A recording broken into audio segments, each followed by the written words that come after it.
Amados irmãos e irmãs, a graça e a paz de Deus nosso Pai, o amor de Jesus e a comunhão do Espírito Santo esteja com todos aqueles que neste momento estão sendo alcançados pelo programa Pão da Palavra. Então vamos iniciar nossa programação de hoje. Vamos iniciar com uma prece. Em nome do Pai, do Filho e do Espírito Santo. Amém. Sejam bem aceitas, ó Senhor, as palavras da minha boca e o meditar do meu coração, ó Senhor, rocha minha e redentor meu. Em nome do Pai, do Filho e do Espírito Santo. Amém. Vamos ouvir agora a proclamação do Santo Evangelho. Trata-se de Mateus 9, 18 a 26. O Senhor esteja convosco, Ele está no meio de nós. Proclamação do Evangelho de nosso Senhor Jesus Cristo, segundo São Mateus. Glória a vós, Senhor. Enquanto Jesus estava falando, um chefe aproximou-se e inclinou-se, aprofundadamente diante dele, e disse: minha filha acaba de morrer, mas vem e impõe tuas mãos sobre ela, e ela viverá. Jesus levantou-se e o seguiu, junto com seus discípulos.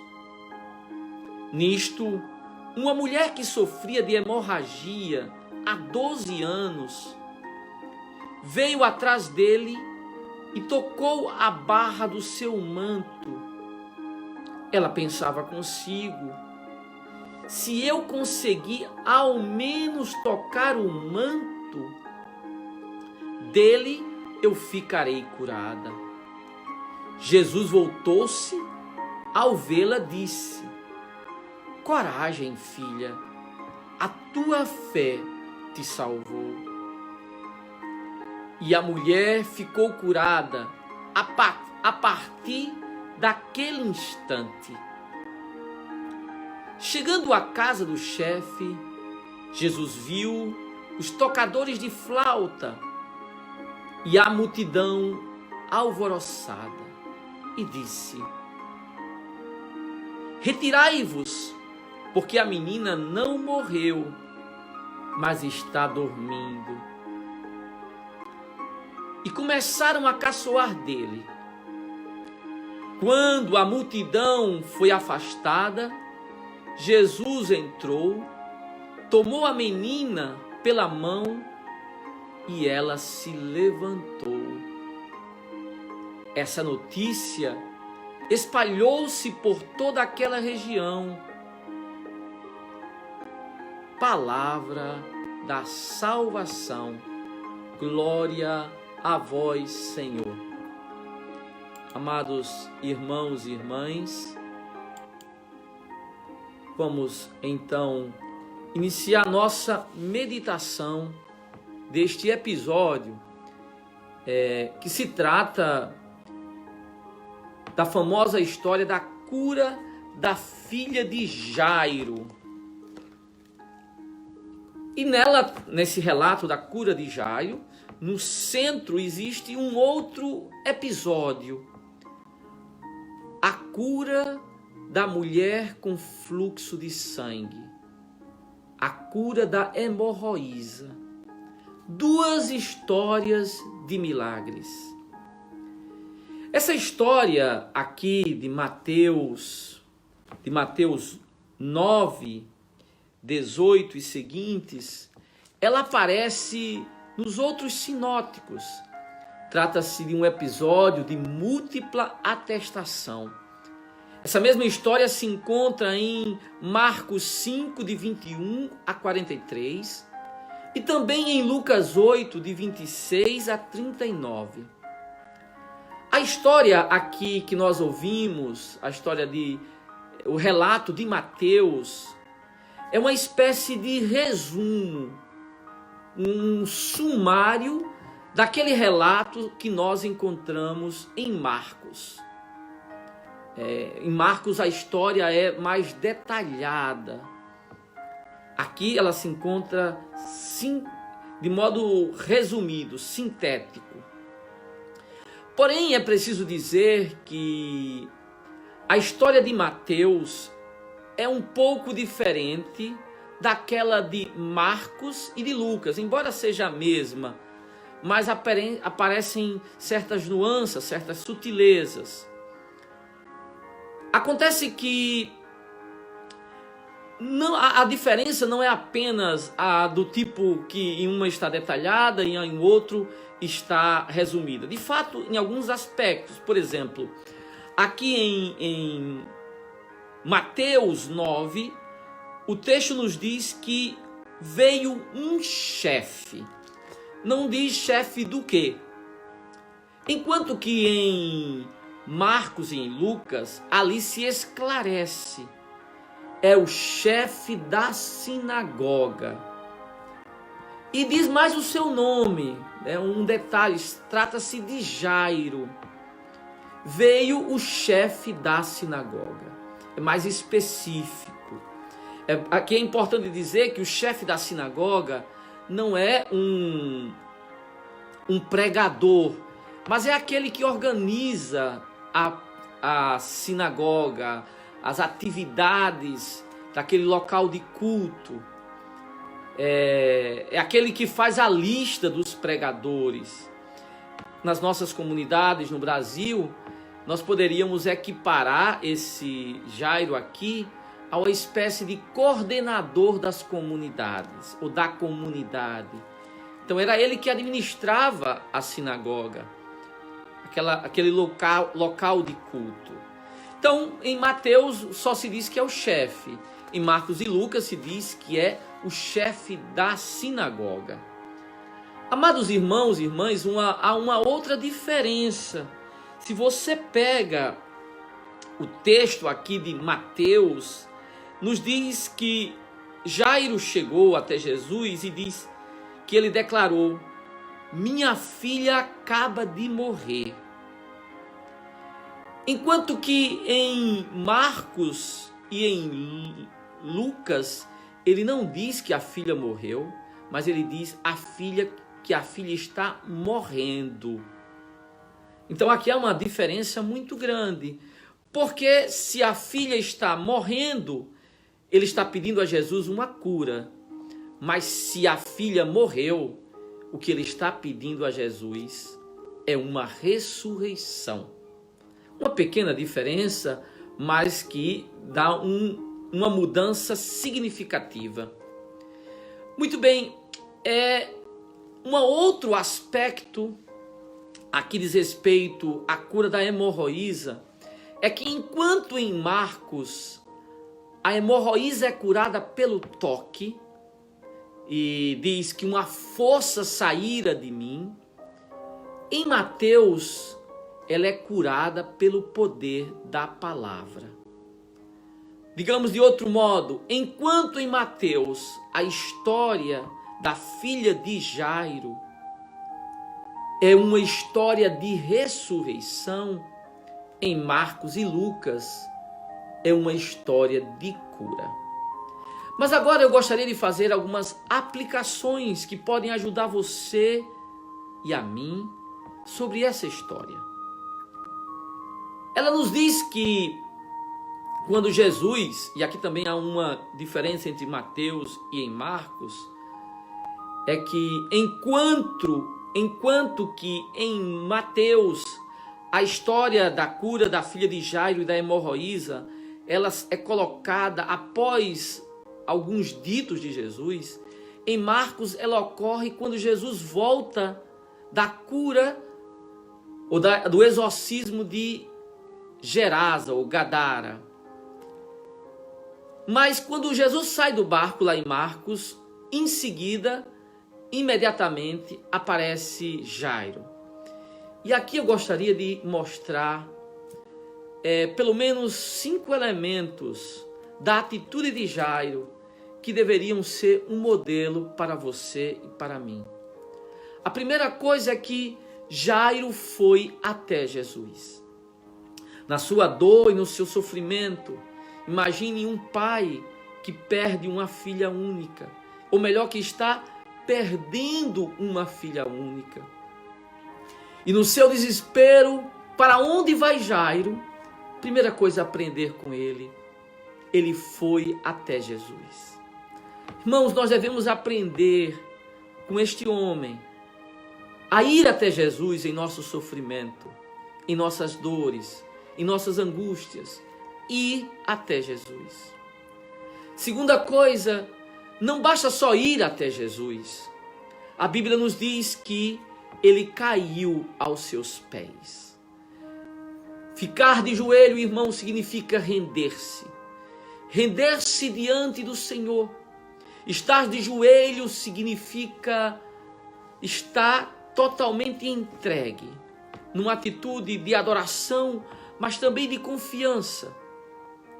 Terceira coisa é que Jairo levou Jesus. Primeiro ele pediu a Jesus. O texto aqui nos diz: minha filha acaba de morrer, mas impõe a mão e ela viverá. Ele rogou a Jesus, ele clamou a Jesus, ele pediu a Jesus por sua filha. Aprender a rezar ao Senhor, rendido aos seus pés, colocar o problema, pequeno, grande, médio, seja de que natureza for, colocar aquele problema em oração, em clamor ao Senhor Jesus. Depois, uma quarta atitude de Jairo que nos impressiona. Ele levou Jesus até a sua casa. Que é curioso porque todas as pessoas seguem Jesus, mas aqui o texto nos diz que, levantando-se, Jesus o seguia. Aqui é Jesus que é levado por Jairo para a sua casa, para o seu problema, para o seu drama. Aprendamos com Jairo aqui a levar Jesus para dentro da nossa casa. Eu conheço muitas pessoas que até vão muito à igreja, mas parece que quando saem da igreja, deixam Jesus na igreja. Não o trazem, não o levam para dentro da sua casa, ou seja, para dentro da sua intimidade, para dentro do seu coração. Jairo traz Jesus. Ele não separa sua vida de sua fé. Ele traz Jesus para dentro do problema, para o olho do furacão. Aprendamos esse segredo. Levar Jesus. E o mais importante, que é aquilo que deve nos animar nesta meditação, aprender com Jairo a ter fé. A ter fé. É curioso que no relato de Marcos,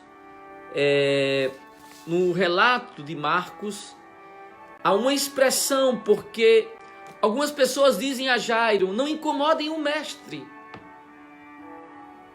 Não incomodem o mestre. Eu gostaria de citar este texto, porque imagino que seja importante para nós ouvir isto. As pessoas dizem: não incomodes o mestre. Por que ainda o perturbas? Tua filha morreu. E Jesus diz uma palavra a Jairo, que talvez seja essa palavra que Jesus precisa dizer a muitas pessoas que estão nos ouvindo nesse momento. Jesus diz: não temas, crê somente. Não temas. Jesus exorta aquele homem que já tinha mostrado a fé a não titubear na fé, a não cair na fé. Não temas, crê somente. Está em Marcos 5, versos 36. Não temas, crê somente. Uma outra coisa que eu gostaria de sublinhar aqui nesta meditação, amado irmão, amada irmã, é que apareceu ali no meio daquela história de cura, de ressurreição, apareceu uma mulher. E o paralelismo é muito interessante, porque a criança que morreu, nós sabemos pelos outros evangelhos, que ela tinha 12 anos. Mas no meio daquela história, aparece também uma mulher que sofreu fluxo de sangue há 12 anos. E o texto nos diz, um dos evangelhos, Lucas, se não me falha a memória, que ela sofria há 12 anos, nas mãos dos médicos. E aquela mulher, o seu sofrimento não era apenas físico, mas era também psicológico e espiritual. Porque nós sabemos que na religião judaica, o fluxo de sangue tornava a mulher impura. Consequentemente, ela deveria ficar segregada. E aquela mulher fez algo que talvez seja um exemplo. Nós poderíamos dizer, a sua fé, sim, ela no seu coração imaginou, se eu tocar na orla do manto do Senhor, eu ficarei curada. A sua fé era um exemplo. Mas aqui tem um outro aspecto. Aquela mulher conhecia a lei. E ela sabia que o que ela fez era legalmente errado. O que foi que ela fez? Ela tocou. Ela estava impura. E ela sabia que se uma mulher impura toca num homem puro, aquele homem se torna impuro. Então ela sabia que aquilo era errado, mas aquela mulher fez algo importante. Ela foi ousada. Ela foi ousada na sua fé. Ela fez algo que era legalmente errado, mas não moralmente equivocado. A ousadia na fé é fundamental. Nós deveríamos ser mais ousados na nossa fé, como esta mulher, que fez algo que para a sociedade não era certo, mas que para a fé é fundamental. Ousadia na fé, ousar a crer com todas as suas forças. Ela tocou na orla do manto do Senhor. E aqui está o elemento fundamental aqui em Mateus. Jesus olhou para ela, e aqui eu gostaria de citar o texto tal qual. Jesus olhou para aquela mulher e disse uma palavra: ânimo, minha filha, a tua fé te salvou. Amados, é preciso ter uma fé que salva. E a fé que salva tem que ter ousadia. Aquela mulher foi curada pelo poder da palavra de Jesus. Embora em Marcos, foi o toque dela que a curou. Jesus sentiu um poder que saiu dele. Aqui é o poder da palavra. Mas eu queria lhe chamar a atenção. O fundamental em tudo isso é a fé. Eu queria apenas só sublinhar que, embora a história de Mateus seja um pouco diferente da história de Marcos, essas duas histórias só nos fazem perceber que há uma diferença. Embora as duas sejam detalhes um pouco diferentes, o essencial está presente. E o essencial é que um milagre é uma resposta à fé no poder de Deus. E eu comecei dizendo que a história de Mateus, essa que nós ouvimos hoje, ela é mais resumida que a de Marcos. Todavia, a história de Mateus é mais poderosa. Em que sentido? É que Mateus, na história de Mateus, Jairo não pede uma cura, mas pede uma ressurreição. Na história de Mateus, a filha já estava morta. Em Marcos, ela estava morrendo. E o que é impressionante é exatamente isto. a fé daquele homem. Em Mateus, a fé de Jairo é muito mais forte, porque crê em cura. Bom, é difícil, mas não é impossível. Mas crer em ressurreição é algo que exige uma fé muito mais desenvolvida. Por isso, amados irmãos, Mateus, com essa história, está nos ensinando algo fundamental. Não basta ter fé em coisas difíceis. É preciso ter fé em coisas impossíveis. Parece que essa é uma tônica de Mateus. E no coração dessa história, no relato da hemorroísa, está a chave. A tua fé te salvou. Irmãos, a fé salva. A fé salva.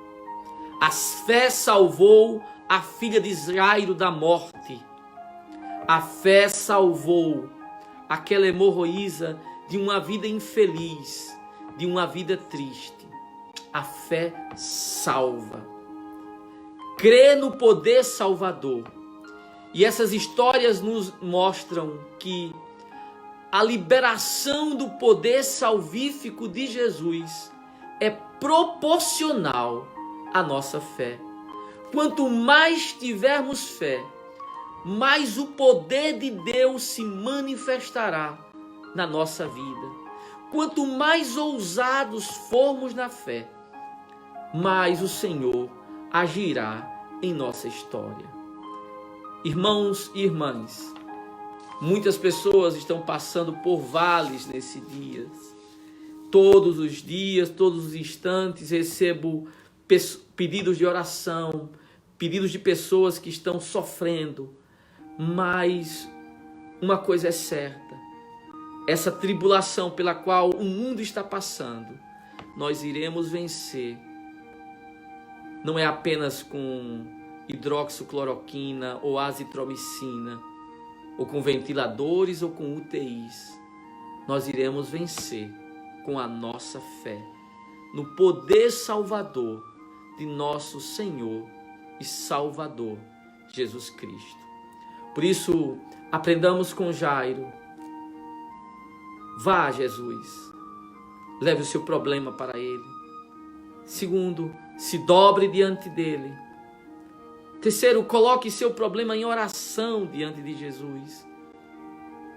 Quarto, amado irmão, amada irmã,